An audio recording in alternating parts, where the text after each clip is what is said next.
Hello friends, you are welcome in million concepts of English. TGT का syllabus approximately पूरा हो गया है। अब हम कर रहे हैं प्रैक्टिस सेट 25 और इस प्रैक्टिस सेट में 75 स्पेशल क्वेश्चंस हैं, जैसा कि आप पिछले देखते चले आ रहे हैं। चलिए शुरू करते हैं। क्वेश्चन नंबर फर्स्ट है, who used the phrase unified sensibility. तो इस फ्रेज को किसने प्रयोग किया है? ऑप्शन है doctor Johnson, Dryden, T S. Eliot, Matthew Arnold. तो ये हैं आपके टी.एस. इलियट और इनका एक ऐसे है द मेटाफिजिकल पोइट्स। तो उसमें इन्होंने यूनिफिकेशन ऑफ सेंसिबिलिटी प्रयोग किया है और इसका अर्थ है fusion of thought and feeling. यानी थॉट और फीलिंग का फ्यूजन जो है यूनिफिकेशन ऑफ सेंसिबिलिटी कहलाता है। इंपॉर्टेंट क्वेश्चन है। सेकंड वन, ऑक्सफोर्ड मूवमेंट जो कि एक 19th सेंचुरी मूवमेंट है, centred at the university of Oxford, was a Roman Catholic movement, a Protestant movement, an Anglican movement या लूथेरियन मूवमेंट। तो कौन सा मूवमेंट है?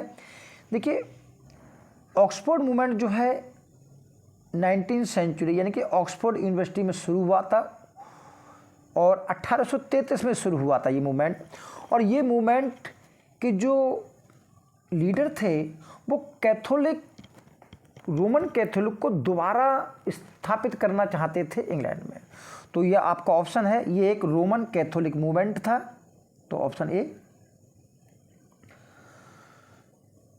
Who initiated the Oxford movement, जैसा कि अभी बात किया है कि ऑक्सफोर्ड मूवमेंट को शुरुआत किसने की? तो जॉन कैबल इन 1833, जॉन हेनरी न्यूमैन इन 1833, जॉन वेकहम 1840 या जॉन रेमंड्स 1839। तो ये थे आपके जॉन कैबल, जिन्होंने 1833 में इस मूवमेंट की शुरुआत की और इन्होंने ट्रैक्ट पब्लिश कराए थे।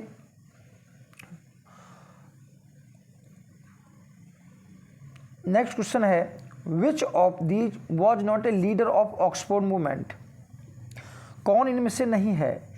देखिए, हेनरी न्यूमैन, जॉन केबल और एडवर्ड प्यूसे, ये तीनों ही ऑक्सफोर्ड मूवमेंट से जुड़े हुए हैं। लेकिन आपके जो डीजी रोसेटी हैं, दांते गैब्रियल रोसेटी, इन्होंने 1848 में जो है प्री राफेलाइट मूवमेंट को, जो कि एक आर्ट मूवमेंट था, उसको शुरू किया। तो ऑप्शन इसमें D. Which writer devoted himself completely to literature in the first half of the 18th century. तो एज यू नो कि जो first half of the 18th century है, जैसा कि पिछले हमने प्रैक्टिस सेट में पढ़ा था कि इसको एज ऑफ पोप, एगस्टन एज और आपका न्यू क्लासिकल एज के नाम से जाना जाता है। तो ये जितने भी राइटर्स हैं ये सब इस एज के राइटर हैं। बस जॉन ड्राइडन थोड़े पहले के हैं। लेकिन इस एज में कौन सा इनमें से राइटर है जिसने टोटल अपने आप को केवल लिटरेचर में ही डिवोटेड कर दिया और कोई काम नहीं करता था? तो ये थे आपके अलेक्जेंडर पोप। पूरी लाइफ इन्होंने लिटरेचर के लिए लगाई और कोई उन्होंने काम नहीं किया। तो आपका ऑप्शन ए है। The poetry of which age is divide of imagination and emotion. किस एज की पोइट्री जो है इमेजिनेशन और इमोशन से परे है, इनका यूज नहीं किया गया है? तो ओल्ड एज में तो इमेजिनेशन थी और जो भी रचनाएं थी ओल्ड एज में, जैसे एंग्लो सैक्सन कहें चाहे एंग्लो नॉर्मन कहें, ये पुराने पीरियड में रिलीजियस रचनाएं थी। ये जो मिल्टन में इमेजिनेशन थी लेकिन ड्रामा नहीं था, और ये जो पोप जो थी वो क्लासिकल को फॉलो कर रहे थे, तो इमेजिनेशन में इसमें मना था। तो आपका ऑप्शन सी है। और बाकी ये तो सब मिडिल एज और ओल्ड एज में है। क्वेश्चन है विच of these was not an ancient Greek play right. आपने एंशियंट प्ले राइट पढ़े होंगे जो 5th सेंचुरी BC के थे और कुछ रोमन थे। तो आपको सोफिक्लीज, यूरिपिडीज, मिनेंडर और सेनेका, इन चारों में से बताना है कौन सा एंशियंट ग्रीक प्ले राइट नहीं है। तो सेनेकन जो ट्रेजेडी, ये ट्रेजेडी का राइटर है और ये आपका रोमन राइटर है 1st सेंचुरी BC का, और बाकी शेष जो है 5th सेंचुरी BC के ग्रीक प्ले राइट हैं और सब आपके ट्रेजेडी के लिखने वाले हैं। हु स्पिरिचुअलाइज्ड नेचर, नेचर को किसने स्पिरिचुअलाइज किया। तो देखिए एक शब्द आता है पैनेथिज्म और मिस्टिकल पैनेथिज्म, यानी कि रहस्यमयी। पैनेथिज्म का अर्थ है प्रकृति के प्रत्येक कण में ईश्वर के दर्शन करना, तो इसको स्पिरिचुअलाइज्ड कहते हैं। तो किसने किया, कीट्स ने, शैली ने, वर्ड्सवर्थ ने या बैरन ने।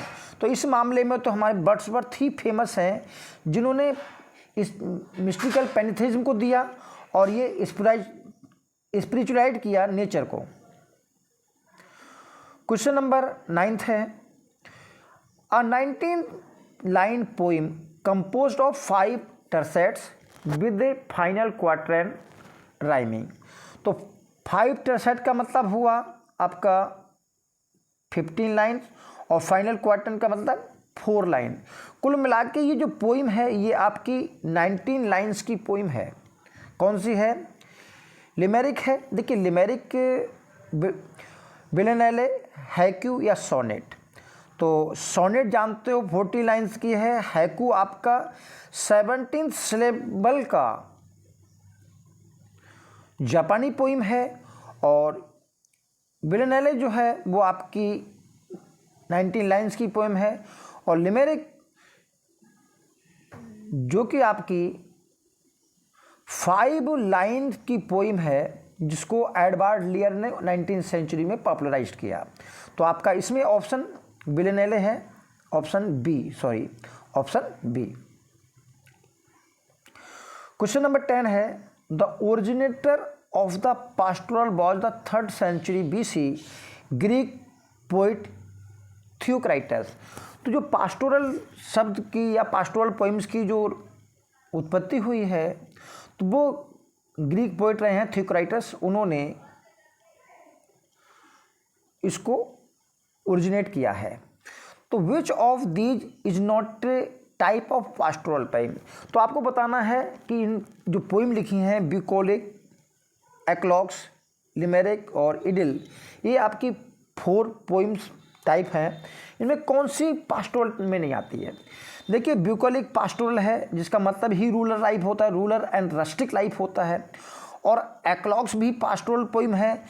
एक्लॉग्स में क्या होता है, जो शेफर्ड्स है होते हैं उनके डायलॉग की फॉर्म में ये पोइम होती है। और लिमेरिक अभी बताया ये 5 लाइन की स्टैंजा पोइम है, और ये आपका जिसको एडवर्ड लियर ने पॉपुलराइज किया था।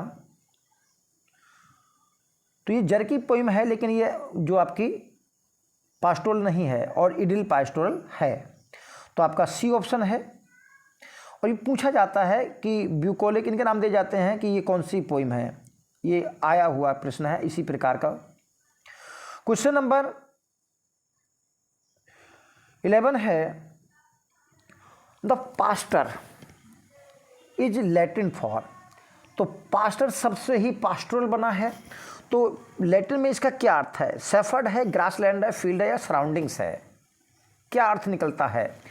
तो पास्टर का जहाँ तक जो है पास्टर से पास्टोरल बनी, और पास्टोरल का मतलब होता है वो पोइम जो शेफर्ड पर बेस्ड हो। तो यहाँ पर जो पोइम पास्टर का अर्थ है लैटिन में वो आपका शेफर्ड है, चरवाहा, हर्डमैन। एक्लॉग, भाई एक्लॉग का मतलब ही poem in the form of dialogue. Eclogue मतलब poem in the form of dialogue is a pastoral poem usually in dialogues. Which of these poems of William Wordsworth is in the form of dialogue. बहुत important प्रश्न है। देखिए, recluse, prelude, excursion और an evening walk, ये आपकी Wordsworth की poem है। आपको बताना है कौन सी पोइम इसमें जो है डायलॉग की फॉर्म में है, तो ऑप्शन पढ़ लिए हैं। देखिए, एक्सकर्सन जो पोइम है वो आपकी 9 बुक्स में है, और 9 बुक्स जो है 9 एक्लॉग्स हैं जो कि शेफर्ड द्वारा गाए जाते हैं।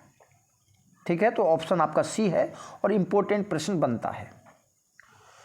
Shakespeare has given us practical body, whereas दांते हैज गिवन अस फेथ और सोल। तो ये विलियम शेक्सपियर के बारे में किसने कहा है? हु सेज दिस, कौन कहता है इसको? जॉन कीट्स कहते हैं, टॉमस कार्लाइल, मैथ्यू आर्नोल्ड या जॉन ड्राइडन? तो ये है आपके टॉमस कार्लाइल। ठीक है, जिन्होंने सॉर्टर रिसॉर्टर लिखा है। इनकी रचना है हीरो द पोइट, जो लेक्चर सीरीज है।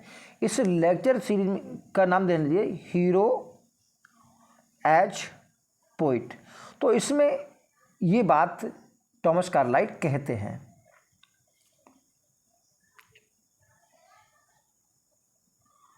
Who criticised Shakespeare's Othello as a bloody farce without salt और सेवर, यानी कोई नमक मिर्च नहीं है, यानी कि कोई रुचि नहीं है और ना ही हमको किसी तरह उदासीनता ये किसी से बचाने वाला है। तो कौन कहता है ये बातें? John Ruskin, Thomas Carlyle, Thomas Rymer या मैथ्यू आर्नोल्ड? तो ये हैं आपके टॉमस रेमर। क्या है? टॉमस रेमर है, तो ऑप्शन आपका सी हो गया। और इनकी a short view of tragedy 1693, उसमें इस बात को ये टॉमस रेमर कहते हैं। और क्या कहते हैं इसमें, ये पढ़ लीजिए, बहुत इंपॉर्टेंट है। In short view of tragedy 1693 की रचना है। Rymer rejected all modern drama and advocated a return to Greek tragedy of एशाइलस।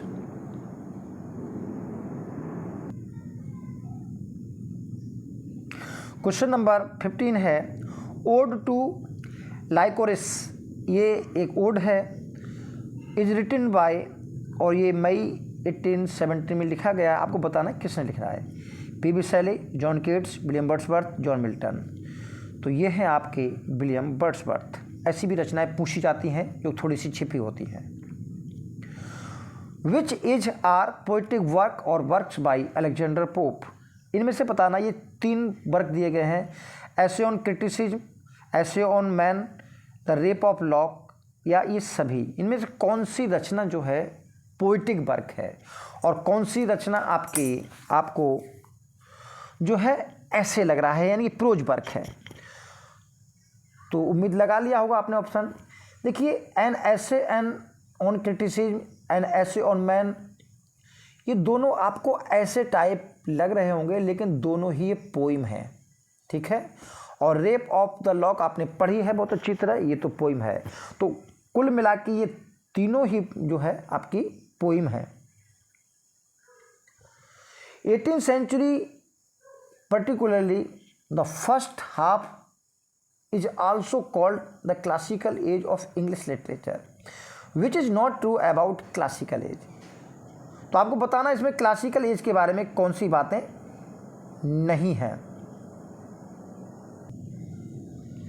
First है, the writer of classical antiquity presented the best models and the ultimate standard of literary taste. तो जो classical as के जो writer थे, इनको जो ancient writer थे, तो उनकी रचनाओं को इन्होंने एज ए स्टैंडर्ड मॉडल के रूप में लिया। तो ये बात तो सही है। Like Latin writers they had little faith in prompting and guidance of individual genius. तो ये किसी भी इंडिविजुअल जीनियस को जो है प्रॉम्प्टिंग नहीं मानते थे, बल्कि क्लासिकल राइटर को भी ही फॉलो करते थे, ये भी ठीक है। They had faith in laws and rules imposed by the authority of the past. जो प्राचीन राइटर्स थे, इनमें चाहे आपके रोमन राइटर्स रहे हों या आपके ग्रीक राइटर्स रहे हों, उनके लॉज एंड रूल्स को इन्होंने अपने इंग्लिश लिटरेचर में थोपा। तो ये तीनों ही ठग है। They emphasis the imagination on invention, experimentation on mysticism. तो ये जो इमेजिनेशन की है या इन्वेंशन की है, ये जो थीम है ये वाली, ये आपकी थीम जो है रिनेसां पीरियड की है, यानी कि एलिजाबेथन पीरियड की है, तो ये आपकी नहीं है। तो इन्होंने जो क्लासिकल राइटर्स रहे हैं, इन्होंने इस बात को जो है नेगलेक्ट किया और रिजेक्ट कर दिया। तो आपका ऑप्शन इसमें डी है। Who praised William Shakespeare in these lines, important है। And thou who didst the star and sunbeam know, जिसको स्टार और सनबीम जानते हैं, यानी कि इतनी हाइट उसकी ऊंची है। Self schooled, self scanned, self honoured, self secured, खुद का स्कूल, खुद स्कैंड और खुद अपना ऑनर बनाया। And self secure, didst tread on the earth unguessed, और इस पृथ्वी पर अनगेस्ट जो है वो मूव करते रहे। किसके बारे में, विलियम शेक्सपियर के बारे में किसने कहा ये? तो देखिए, एक रचना है शेक्सपियर और उस पोइम है, उस पोइम में कौन कहता है? मैथ्यू आर्नोल्ड, कार्लाइल, ड्राइडन या जॉनसन। तो यह है मैथ्यू आर्नोल्ड, इनकी रचना है, पोइम है शेक्सपियर, और उसमें ये बातें कही हैं। क्वेश्चन है, about which of these works did Shakespeare say the first heir of my invention, मेरी इन्वेंशन की फर्स्ट ईयर कौन है भाई? ये इनकी रचना कौन सी है? वीनस एंड एडोनिस है, Henry six part first, Henry six part second, या रेप ऑफ लुक्री। तो ये रचना है आपकी जो इन्होंने Henry Wriothesley third earl of Southampton को डेडिकेट की। तो ये रचना है आपकी वीनस एंड एडोनिस। आप जानते हैं ये आपकी 1693 में पब्लिश हुई थी, और this is the first published work of William Shakespeare, which is the collaboration play of Shakespeare with Fletcher. Fletcher और शेक्सपियर ने कौन सा प्ले साथ साथ लिखा? हेनरियट Titus Andronicus, Henry six part first, या लव्स लेबर्स लॉस्ट।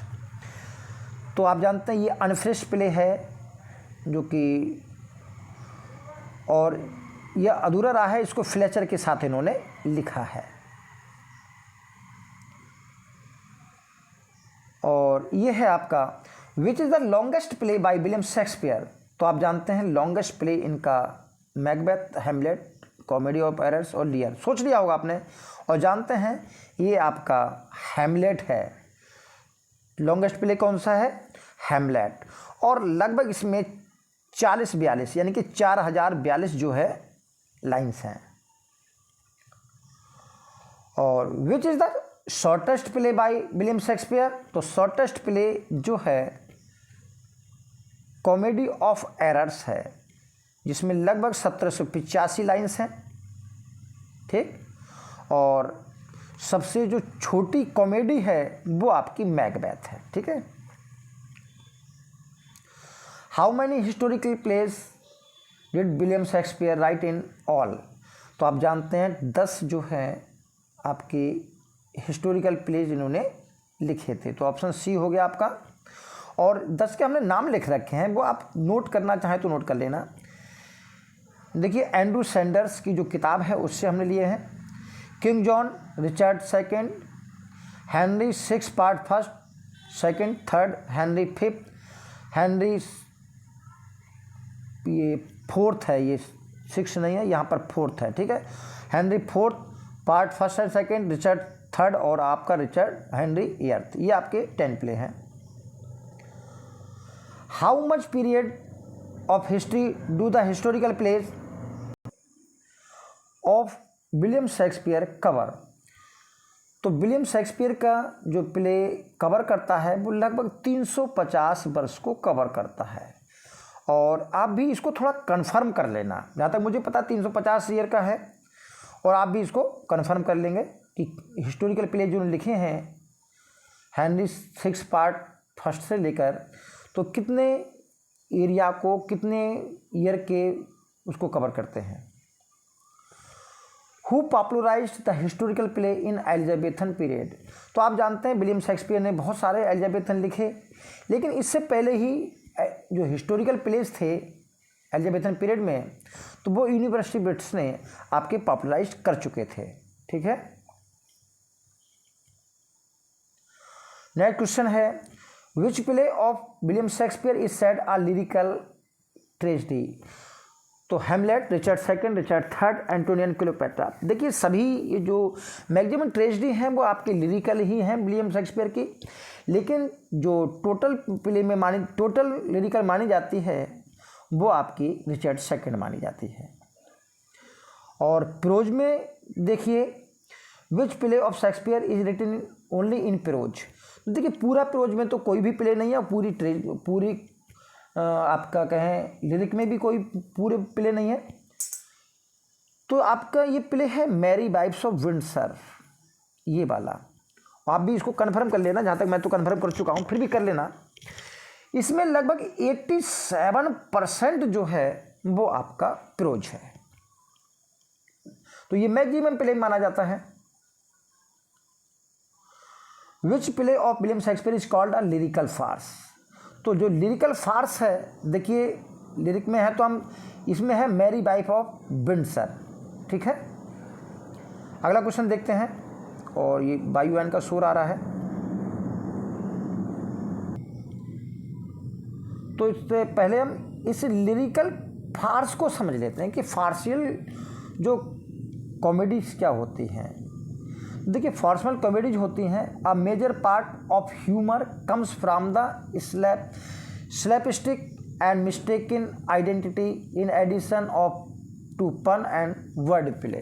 तो इस प्रकार इन शब्दों से जो है हंसी ठाटा वाले प्ले लिखे जाते हैं। स्लैपस्टिक देखे होंगे, कभी फटफटे बाँस से मारते हैं, कभी कुछ कोड़े से मारते हैं, बहुत ज़्यादा आवाज़ होती है, तो ऐसी सिचुएशन में एक हंसी उत्पन्न होती है। तो फार्सियल प्ले जो है इतनी हंसी उत्पन्न कराते हैं जैसे आप लोग पेट पकड़ के हंसते हैं। और नेक्स्ट क्वेश्चन है, ये भी इम्पोर्टेंट है, which Shakespeare play was sparked off by the gunpowder plot. तो गन पाउडर प्लॉट से प्रभावित होकर कौन सा प्ले लिखा गया है। तो देखिए मैकबेथ, हेमलेट, किंग लियर, और हेमलेट दो जगह है, इसको ओथेलो कर लीजिए। ठीक है, ये चारों ही। अब देखिए हम बता रहे हैं कि मैकबेथ आपका 1606 का है, हेमलेट 1601 का है। ठीक, ओथेलो और किंग लियर बात के हैं। तो 1606 में जो मैकबेथ लिखा गया वो आपके गन पाउडर प्लाट पे लिखा गया, और गन पाउडर प्लाट आपको मालूम होना चाहिए कि 1605 में किंग जेम्स फर्स्ट को मारने के लिए प्लान बनाया था, और ये प्लान बनाया था आपका, एक थे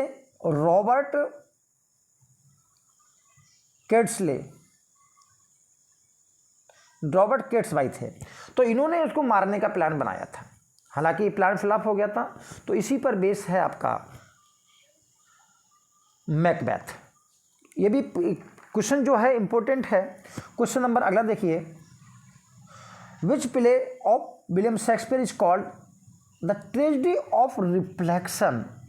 तो पहले तो ये समझ लेते हैं कि ट्रेजेडी ऑफ रिफ्लेक्शन क्या होती है। देखिए रिफ्लेक्शन का मतलब होता है जो किसी के सेंस को रिफ्लेक्ट करे। ये पोइम, ये जो प्ले होता है वो मोरल सेंसिटिविटी और रिफ्लेक्टिव थॉट का होता है। रिफ्लेक्टिव का मतलब होता है चिंतनशील, जो रिफ्लेक्टिव होता है इसका अर्थ होता है चिंतनशील। तो कौन सा प्ले है जिसमें चिंतनशील है। मैकबेथ, हेमलेट, एंटोनियो, क्लियोपेट्रा और किंग लियर। तो आपका क्लियर जो प्ले है पूरा आपका चिंतनशील है, ये रिफ्लेक्टिव है। तो इसको यही कारण है कि हैमलेट को ट्रेजेडी ऑफ रिफ्लेक्शन कहा जाता है। और what figure of speech is in the line, कौन सी फिगर ऑफ स्पीच है? तो आई एम नॉट स्टार्विंग, मैं कोई भूखा थोड़ा ना मर रहा हूँ, यानी कि मैं खाते पीते घर का हूँ। तो कौन सा है? एपिग्राम है, लाइटोटिस है, ट्यूटोलॉजी है या पन है? तो देखिए, जब आपका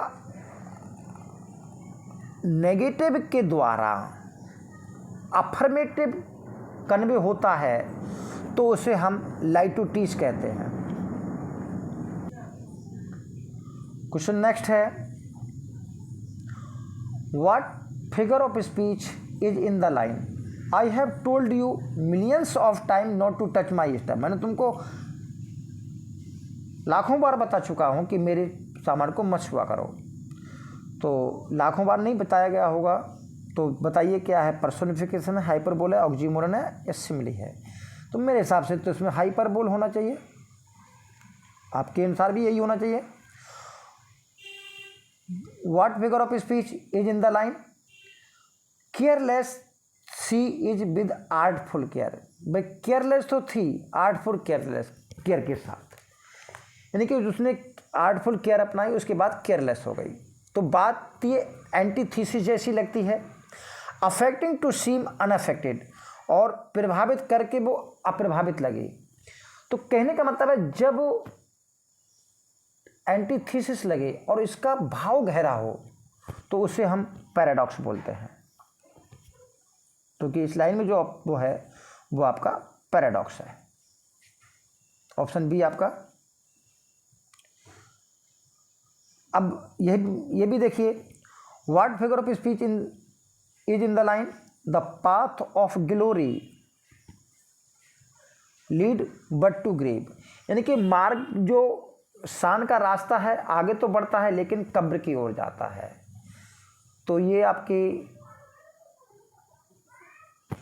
एलिजिडेटे ने कंट्री चर्च आर्ट ग्रेकी पोइम से ली गई है।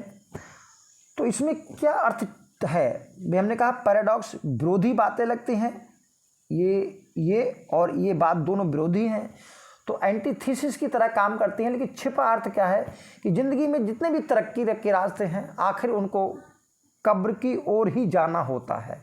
तो ये गहरा अर्थ छिपा है, इसलिए पैराडॉक्स है।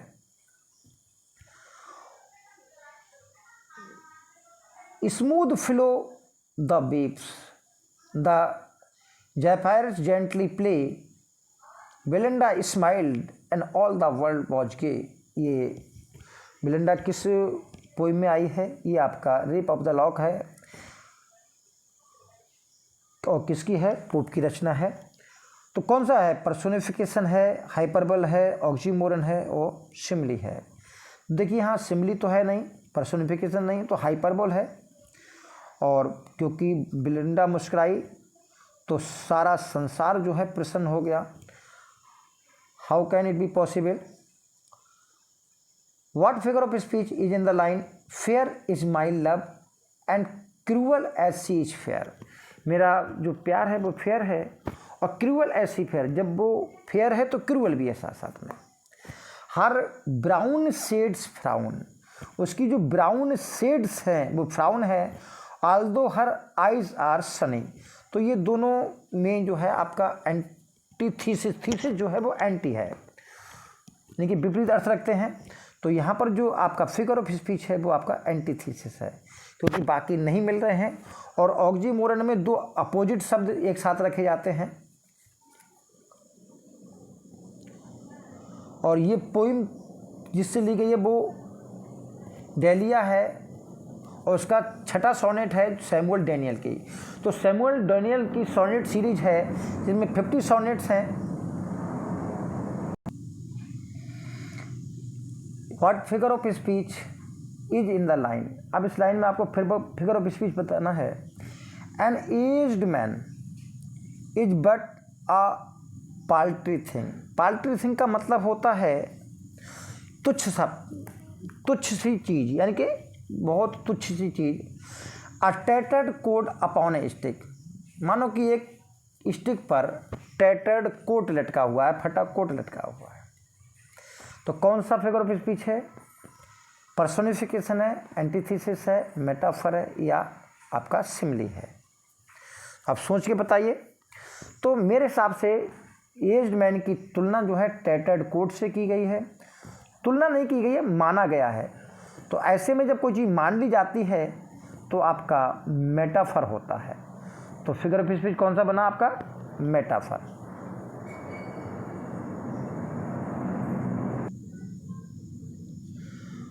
क्वेश्चन देखिए, O sage is standing in God's holy fire as in the gold mosaic of a wall.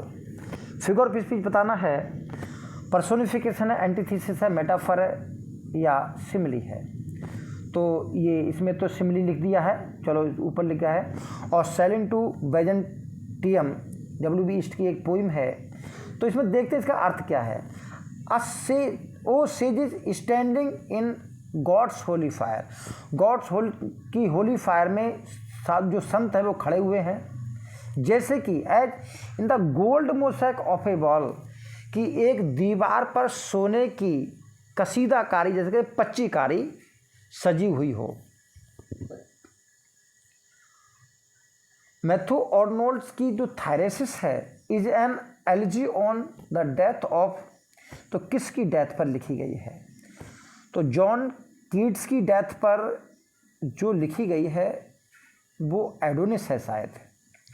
और आर्थर हालम जो कि टेनिसन की रचना है, आर्थर हालम पर लिखी है टेनिसन ने इन मेमोरियम। और आर्थर हेनरी क्लॉक पर लिखी है थायरेसिस मैथ्यू आर्नोल्ड ने। और एडवर्ड यंग पर नहीं है कोई, तो आपका ऑप्शन सी इसमें है। क्वेश्चन नंबर देख लेना। और क्वेश्चन नंबर 40 है, विच of these does not give psychological insight into the character. तो करेक्टर में साइकोलॉजिकल इंसाइट इसमें किस रचना में देखने को मिलता है और किस में नहीं मिलता? ड्रामेटिक मोनोलॉग, ड्रामेटिक लिरिक्स, सॉलिलॉक्वी और असाइड। देखिए, जो साइकोलॉजिकल इंसाइट है, अपने मन की जो बातें निकालनी होती हैं, तो देखिए ड्रामेटिक मोनोलॉग में जो करेक्टर होता है वो भी अपने मन की भड़ास से निकालता है। ड्रामेटिक लिरिक में भी मन की बातें व्यक्त करता है। और सॉलिलॉक्वी में भी जो करेक्टर है वो अपने मन के उद्गार को बाहर व्यक्त करता है। तो एसाइड जो है वो एक साइड में हटकर जो करेक्टर है स्टेज पर वो ऑडियंस से बात करता है। तो इसमें एसाइड जो है इसमें आपके मन के भाव नहीं होते, यानी कि साइकोलॉजिकल इंसाइट नहीं होता। These lines have been taken from the play. We are of to blame in this. अक्सर हमको इन बातों का दोष दिया जाता है। It is too much proved, और काफ़ी हद तक ये बात सिद्ध भी हो गई है that with the devotion विशेष, कि हम डिवोशन विशेष का मतलब होता है कि हम समर्पित के लिए समर्पण का चेहरा लिए एंड पायस एक्शन, और अपने पवित्र एक्शन के द्वारा we do sugar over the devil's himself. हम तो यह कह रहा है कि हम मीठी बातों के द्वारा अपने अंदर के शैतान को छिपा लेते हैं। तो किस में ये बातें आई हैं? हैमलेट, किंग लियर, मैकबेथ और टेम्पेस्ट। देखिए, हैमलेट में पोलोनियस जो है ओफिलिया से कहता है कि तुम हैमलेट के सामने जाओ और पढ़ाई का बहाना करो, उससे तुम व्यस्त लगो। तो कह रहा बोले यही तरीका है कि हम दूसरे लोगों को धोखा देते हैं। और ये काफ़ी हद तक सिद्ध भी हो चुका है कि हम अपने चेहरे पर तो, अपने विशेष पर तो डिवोशनल भाव अपना लेते हैं, पायस एक्शन के द्वारा, यानी कि पवित्र एक्शन के द्वारा हम अपने अंदर का जो शैतान है उसको छिपा कर रखते हैं। To die to sleep, to sleep perchance to dream, ay there is the rub. Sorry to disturb you, aeroplane का बहुत ज़्यादा शोर आ रहा है। चलिए फिर भी शुरू करते हैं। To die to sleep to sleep perchance a dream, यानी कि मरना एक नींद है और नींद एक है तो सपने भी आएंगे। And there is the rub for in sleep death what dreams may come, इस मृत्यु वाले जो स्लीप है पता नहीं इसमें कौन से सपने आए। When we have shuffled off this mortal coil, जब हम इस अपने नैतिक जो जीवन है उसको जब हम सफल कर ले रहे हैं, यानी मौत से बदल ले रहे हैं, तो कह रहा मस्ट गिव अस पॉज। तो ये जो बातें हैं हमको एक रुकावट दे देती हैं और आदमी मौत जो सुसाइड है उससे रुक जाता है। तो ये बात किस प्ले की है? हैमलेट की, किंग लियर की, मैकबेथ की या टेम्पेस्ट की? तो ये टेम्पेस्ट की फेमस सॉलिलोकी है, टू बी और नॉट टू बी। तो इसमें हैमलेट ये बातें कहता है कि अगर हम मरना जो है एक सपने के समान है, और हर व्यक्ति सपन क्यों टाल देता है मरना? उसे लगता है कि पता नहीं इस दुनिया में जितने दुख हैं और दूसरी दुनिया में जाएंगे हो सकता है उसमें कहीं और ज़्यादा दुख आ जाए, इसीलिए वो अपने जो सुसाइड को है वो पॉज कर देता है।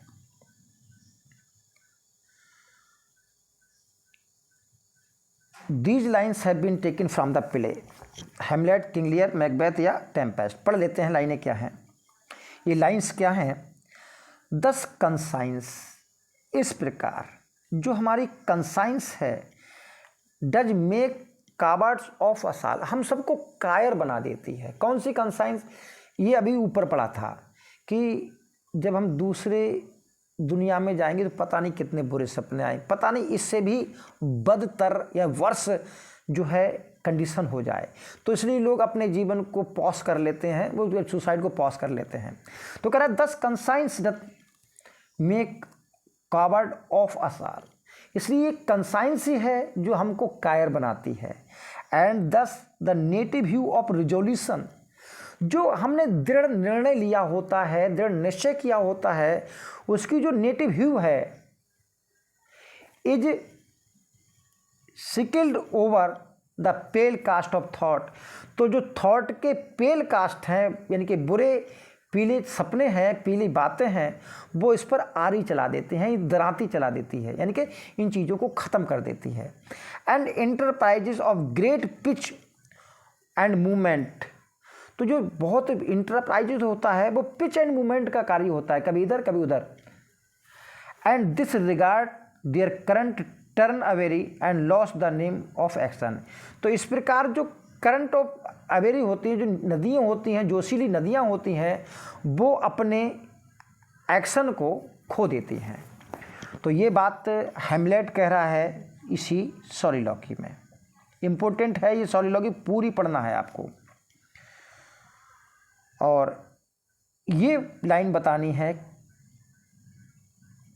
किसने कही है? विलियम वर्ड्स शेक्सपियर ने कही है, वर्ड्सवर्थ ने कही है, कीट्स ने या जॉनसन ने। ब्लेस्ड आर दोज, वे लोग काफ़ी ब्लेस्ड हैं, उन पे काफ़ी कृपा है। Whose blood and judgement are so well commingled, जिनका निर्णय लेने की शक्ति, और ब्लड का मतलब यहाँ पर जोश कह सकते हो, उत्साह कह सकते हो, दोनों ही मिश्रित हैं, यानी कि दोनों मिलकर के काम करते हैं। That they are not a pipe of fortune, fortune's finger, यानी भाग की उंगलियां जो हैं उनके जीवन की बांसुरी को नहीं बजाती हैं, यानी कि भाग उनके जीवन को प्रभावित नहीं करता है। To sound what stop she please, यानी भाग जब चाहे उसको बजाता है, जब चाहे उसको रोक देता है। Give me that man that is not passion slave, मुझे कोई ऐसा व्यक्ति बताओ जो कि पैशन का दास नहीं है, भावनाओं का दास नहीं है। कौन कहता है ये बात? तो ये बात विलियम शेक्सपियर कहते हैं। और कहाँ कहते हैं? अपने हैमलेट में कहते हैं। और हैमलेट में कौन कहता है? हैमलेट में कहता है हैमलेट, और किससे कहता है? होरेशियो से, ठीक है। Who speaks these lines in the play Hamlet? They be the siege of majesty, यानी कि एक राजा की जो सीज होती है, हत्या होती है, डाई नॉट एलोन, तो उसमें केवल राजा अकेला नहीं मरता है, यानी उसके साथ बहुत कुछ और भी घटनाएं होती हैं। Like a gulf doth draw what is near with it, जिस प्रकार एक जब बाढ़ होती है तो उसमें जब गल्फ आता है तो गल्फ यानी कि भंवर जो होता है आसपास की समस्त चीज़ों को अपने अंदर खींच लेता है।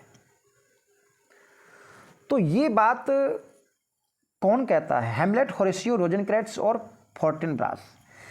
देखिए, हैमलेट को जानते हैं कि आप, होरेशियो इसका मित्र होता है और फोर्टिनब्रास जो है नॉर्वे का राजकुमार होता है, और जो रोजेनक्रेट्स है ये व्यक्ति जो होता है, रोजेनक्रेट्स और एक इसका साथी गिल्डनस्टोन, ये दोनों राजा को सलाह देते हैं कि हैमलेट को मार दिया जाए, मारने की सलाह देते हैं, क्योंकि अगर राजा मरता है तो राजा अकेला नहीं मरता, उसके साथ प्रजा को बहुत दुख पैदा होता है। तो ये बात जो कही जाती है ये रोजेनक्रेट्स कहता है। सी,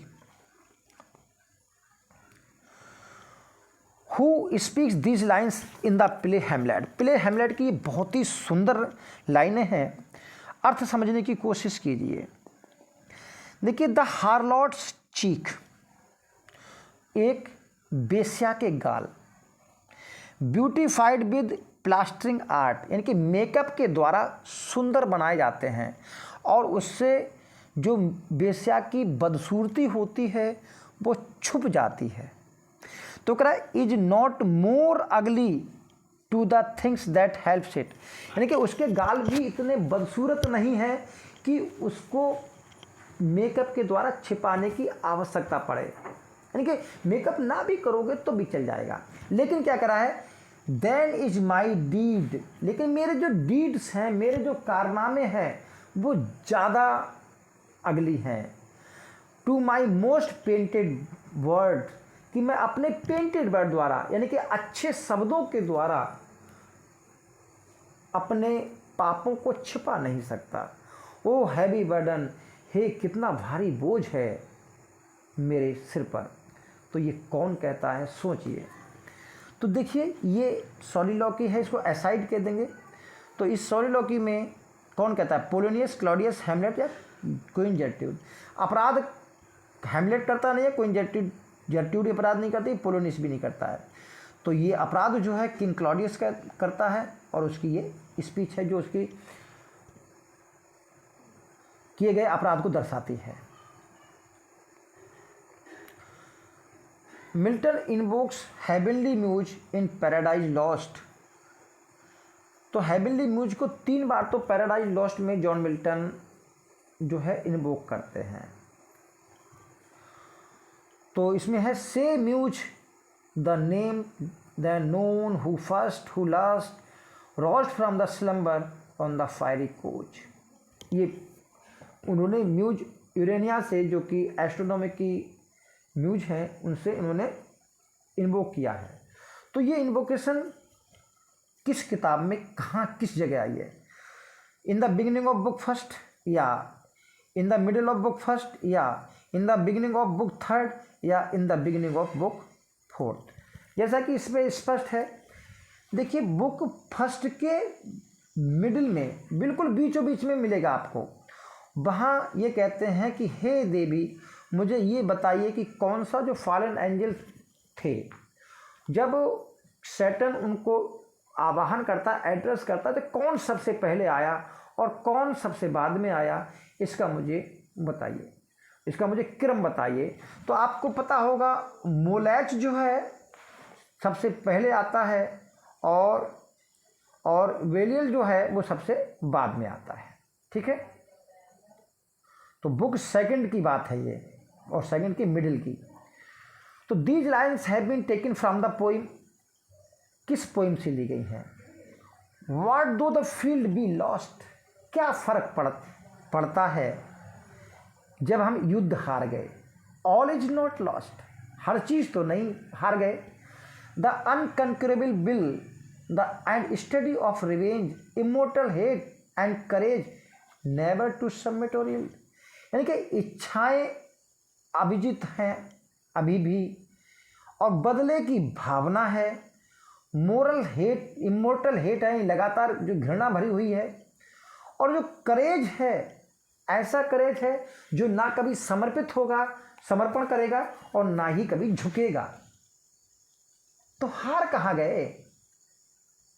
तभी तो कहता है what do the field be lost, क्या हुआ, युद्ध हार गए, सब कुछ तो नहीं हार गए, जबकि इच्छाएं हमारी अभी भी अविजित हैं। कौन कहता है?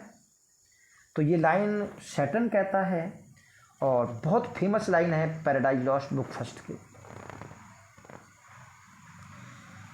विच of these was not a friend of John Milton?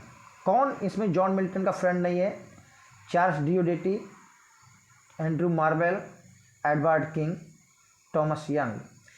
देखिए, चार्ल्स डिओडेटी इनके स्कूल के समय के फ्रेंड थे, जिस पर ये फर्स्ट एलिजी लिखते हैं। एंड्रू मार्वेल उस समय के मित्र थे जब ये लैटिन सेक्रेटरी के पद पर काम कर रहे होते हैं। तो और एडवर्ड किंग इनके क्राइस्ट कॉलेज के फ्रेंड थे। तो थॉमस यंग जो है इनके स्कूल वाले, जब जिसमें चार्ल्स डिओडेटी के साथ पढ़ते थे, वहाँ पर ये टीचर हुआ करते थे। तो ये थॉमस यंग जो हैं ये इनके मित्र नहीं है, बाकी तीनों मित्र हैं। When did Milton became Secretary of Foreign Language in Oliver Cromwell's Council of State? कब होते हैं? तो देखिए 1642, 48, 49 या 52। तो ये होते हैं 1649 में। कब होते हैं? 1649 में। और जब चार्ल्स सेकंड को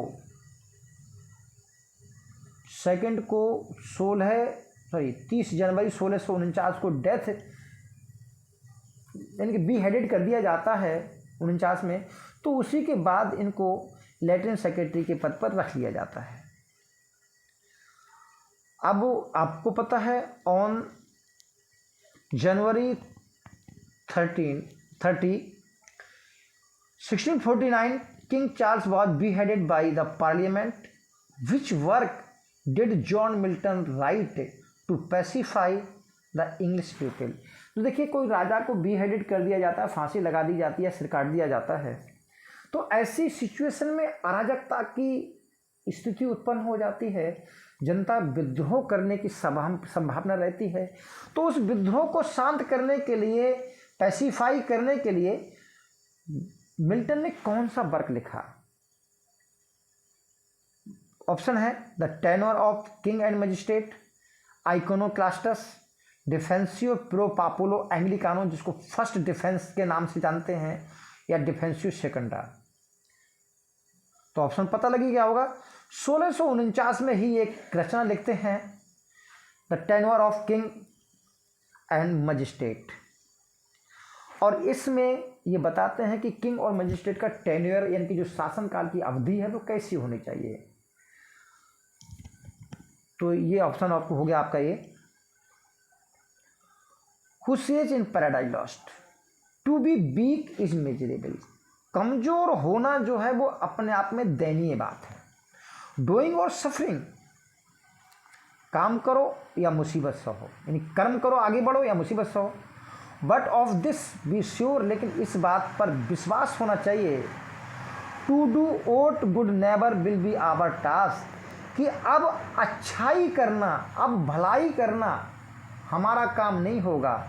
but ever to do ill our sole delight, अब बुराई करना ही हमारा एकमात्र खुशी की बात हो गई। तो कौन कहता है? सैटर्न, बिल्जेबब, बेलियल या मोलेज? तो ये बात सैटर्न ही कहता है, क्योंकि सैटर्न इसीलिए फर्स्ट जो बुक है उसका हीरो कहा जाता है। Who suggested Saturn to collect his fallen angels? कौन सजेस्ट करता है? एबेडियल, बिल्जेबब, वेलियर या मोलेज? तो ये आपके जो सेकंड इन कमांड हैं वो आपके बिल्जेबब हैं। यही सजेस्ट करते हैं सैटर्न को कि फॉरेन एंजल्स को कलेक्ट कर लिया जाए। फिर वो आह्वान करते हैं, एड्रेस करते हैं, तो सबसे पहले आपका मोलेज आता है, फिर बेलियल सबसे बाद में आता है। When all the fallen angels moved in perfect battle formation. इसका मैं सिचुएशन बता दे रहा हूँ। देखिए, बुक फर्स्ट के लास्ट की बात है, जब सारे एंजल्स को सैटर्न एड्रेस करता है तो वो अपने सशस्त्र शस्त्रों से सुसज्जित होकर के, आर्म्ड होकर के वो एक परेड बनाते हैं। तो when all the fallen angels moved in perfect battle formation to the music of flutes and similar other soft instrument, इनके बांसुरी, ड्रम, बहुत सारे सॉफ्ट इंस्ट्रूमेंट जब बजाते हुए परेड करते आते हैं, तो who claimed Saturn's flag the pride of honour. तो एक जो होता है वो सैटर्न का फ्लैग, जिसको प्राइड ऑफ ऑनर कहते हैं, उसको सबसे आगे लेकर पकड़ कर चलता है। वो कौन है? थेमस, मोलेच, अजाजेल या एबेडियल। तो एक ये होते हैं अजाजेल, जो कि एक लंबा सा चेरब है। एक लंबा सा क्या है? चेरब है। और चेरब वो होता है जो देवदूत की तरह होता है। नेक्स्ट है an angel who at first consider joining Satan in rebellion but argues against Satan and रिवेल angels and return to God. कौन सा एंजल है जो पहले तो सैटर्न के साथ रिवेलियन में माना जाता है और बाद में वो ईश्वर के पास लौट जाता है, ईश्वर उसको माफ भी कर देते हैं। His character demonstrate the power of repentance. उसका जो करेक्टर है वो पश्चाताप की पावर को बताता है कि उसको रिपेंटेंस होता, पश्चाताप होता है। Who was that? Abdiel, Thammuz, Moloch या अजाजेल।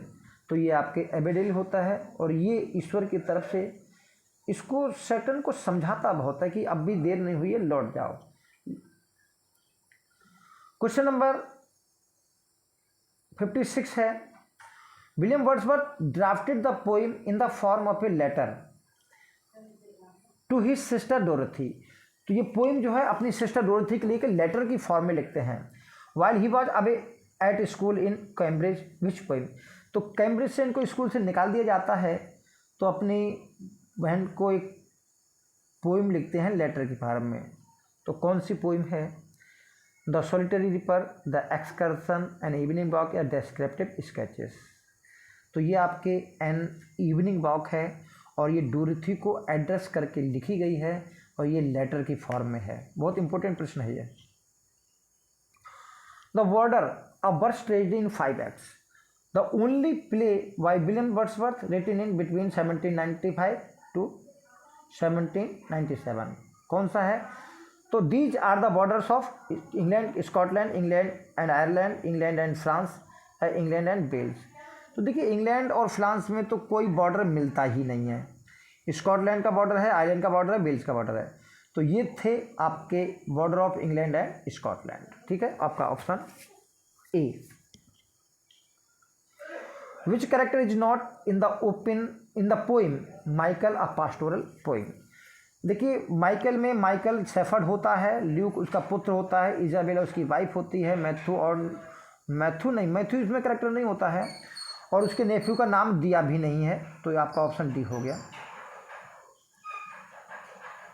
From which of the poem William Wordsworth these lines have been taken. कौन सी पोइम से ली गई है? Though nothing can bring back the hour of splendour in the grass. यद्यपि कोई भी उस समय को वापस नहीं ला सकता जब घास में चमक हुआ करती थी। Of glory in the flower, flower में ग्लोरी हुआ करती थी। We will grieve not rather find. बोले हम इस बात पर दुख नहीं मनाएंगे बल्कि पाएंगे strength in what remains behind. उससे जो पीछे रह गया है उससे शक्ति प्राप्त करने की कोशिश करेंगे। In the primal sympathy which remain must ever be. जो है और हमेशा रहेगी। तो ये किस पोइम से है? Ode on intimation of immortality, Tintern Abbey, the fountain, the tables turn. तो ये आपकी ए है, ode on intimation of immortality. Name the poem which the following words have been quoted. The gods approve the depth and the tumult of the soul. तो ये बात जो है ईश्वर अप्रूव करते हैं the depth and tumult of the soul, जो गहराई वाली आत्मा होती है उसको स्वीकार करते हैं आपके ईश्वर। तो ये कौन कहता है और किस पोइम से ली गई है? The world is too much busy, the tables turn, या ओड टू ड्यूटी, या लॉडोमिया। तो ये बात लॉडोमिया में इसके हस्बैंड का जो प्रेत होता है प्रोटेसिडियास का, वो कहता है ये बात है। तो लॉडोमिया की लाइन है ये, from which William Wordsworth poem have these lines been taken.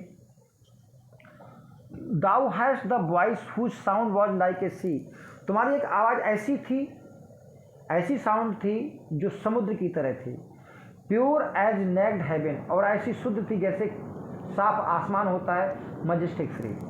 तो ये बात above lines are written for, किसके लिए लिखी गई हैं? तो ये विलियम वर्ड्सवर्थ ने लिखी हैं जॉन मिल्टन के लिए।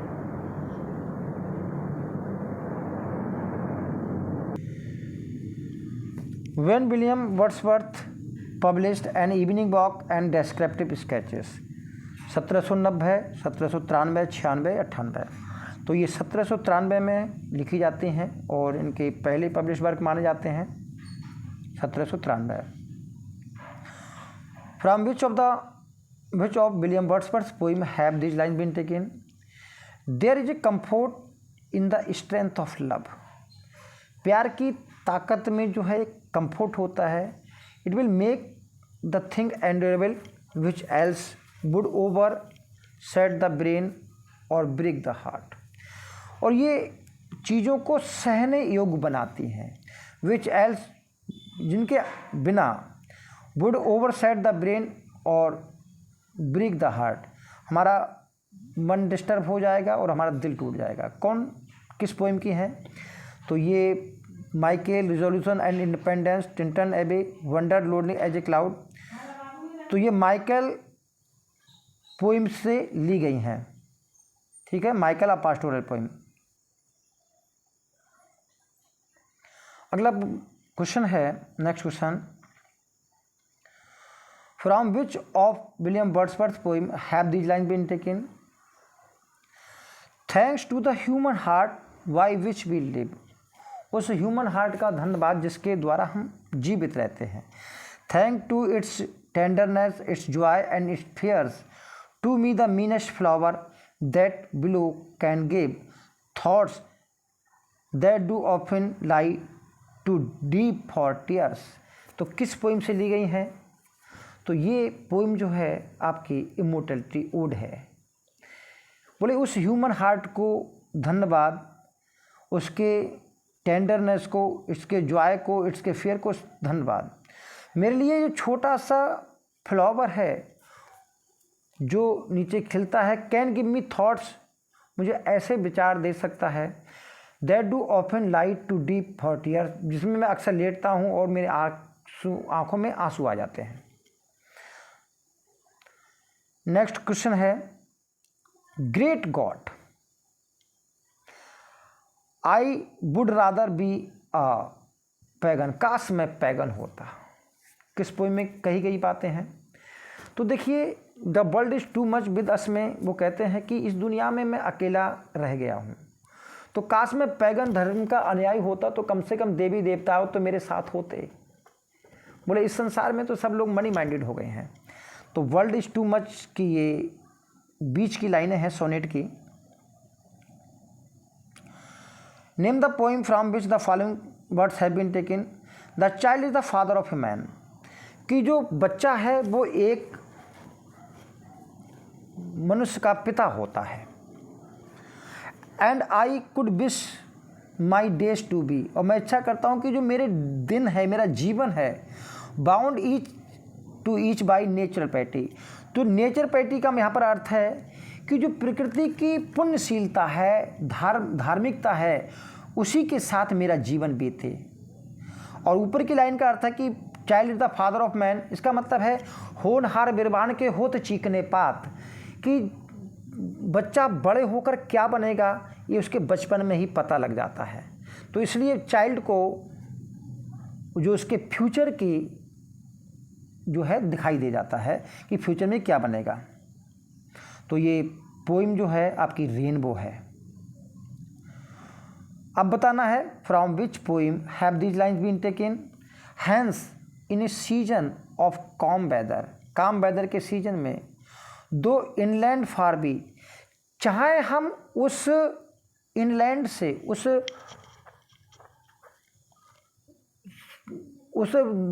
जगह से कितने भी दूर क्यों ना आ गए हों, our souls have sight of the immortal sea, लेकिन हमारी जो सोल है उस विशाल काय इमोर्टल जो सागर है उसके अभी भी दृश्य बसे हुए हैं। तो यहाँ पर बात कर रहे हैं कि इस विशाल सागर में से यानी कि ईश्वर की दुनिया वाले सागर से हम इस दुनिया में आ गए हैं, लेकिन फिर भी इस सागर की झलक जो है हमको अभी भी याद है। तो ये किस पोइम की लाइन है? टिंटन एबे माइकल रिजोल्यूशन ऑन इंडिपेंडेंस या ओड ऑन इंटीमेशन ऑफ इम्पोर्टेंटी। तो आपकी इसी पोइम की है, डी की, odd on intimations of immortality. The two friends William Wordsworth and ST. College met each other in 1795। कहाँ मिले? 1795 में मिलते हैं। एस.टी. कॉलेज और विलियम वर्ड्स कहाँ मिलते हैं? ब्रिस्टॉल, बिलॉयस, ग्रासमेयर या रिचडाउन। देखिए बिलॉयस जो है ये आपकी फ्रांस में है, बाकी मिलते तो ब्रिस्टॉल में हैं, मिलते तो ये ब्रिस्टॉल में हैं, और बाकी ये 1, 2, 3 जगह तो इंग्लैंड की हैं और बिलॉयस जो है वो फ्रांस की है। तो आपका ऑप्शन है इसमें ए, ब्रिस्टॉल में मिलते हैं। और कहाँ मिलते हैं? रॉबर्ट सदी के घर पर। Which is not the poem by William Wordsworth, Peter Bell, Yarrow revisited thorn या the foster mother's tale. Foster mother's tale lyrical ballads की तीसरी या चौथी पोइम है और ये एस.टी. कॉलेज के द्वारा लिखी गई है। The double standard of justice is shown in the play. किसमें डबल स्टैंडर्ड जस्टिस दिखाया जाता है? इन दोहरा न्याय, अमीरों के लिए अलग और गरीबों के लिए अलग। तो सिल्वर बॉक्स, स्ट्राइप, पिजन या लॉयल्टीज। तो ये सिल्वर बॉक्स है जिसमें जोन्स और उसका जो नौकर होता है जोन्स, उसको अलग सज़ा मिलती है, उसको बिल्कुल नहीं मिलती। गाल्सवर्दी की रचना है फ्रॉम द फोर विंड्स। ये क्या है? Was a collection of his verse, collection of character sketches या कलेक्शन ऑफ हिज स्टोरीज या ड्रामेटिक सीरीज। तो ये कलेक्शन ऑफ स्टोरीज है, तो ऑप्शन है आपका C. Galsworthy wrote awakening was, awakening लिखा है, क्या है ये? प्ले है, नॉवेल है, पोइम है या करेक्टर स्केच है? तो ये एक नॉवेल है और जो फॉरसाइट सागा है इनकी पहली क्रॉनिकल, 3 क्रॉनिकल्स लिखे हैं इन्होंने। तो जो उसमें अवेकनिंग जो है 1920 में लिखा गया एक नॉवेल है। और in which play do these lines appear, call this justice, इसको न्याय कहेंगे? व्हाट अबाउट हिम, मैं क्या हूँ? It is the money god, I am of justice, ये तो धन ने न्याय प्राप्त किया है, मैं तो ऑफ जस्टिस, मुझको न्याय मिला कहाँ? तो ये कौन कहता है? ये जस्टिस का है, फगेटिव का है, सिल्वर बॉक्स का या नन ऑफ दीज?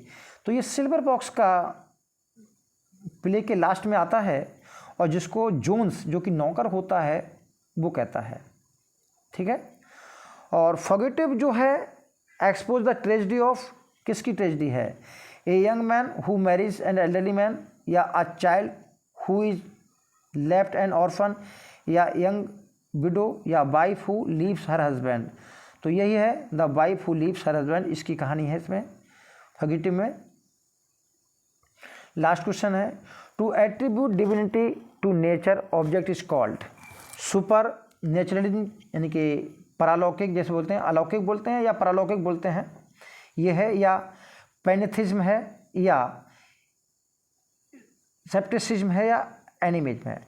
तो देखिए जब नेचुरल ऑब्जेक्ट में डिविनिटी देखी जाती है, जैसा कि पहले भी जान चुके हैं, विलियम वर्ड्सवर्थ ने मिस्टिकल पैनेथिज्म को फिलॉसफी को दिया है यानी कि सर्वेश्वरवाद। तो यहाँ पर पैनेथिज्म जो है वो सर्वेश्वरवाद है। तो आज काफ़ी डिस्टर्ब हुआ एरोप्लेन द्वारा, उसके लिए सॉरी और थैंक्स फॉर वॉचिंग।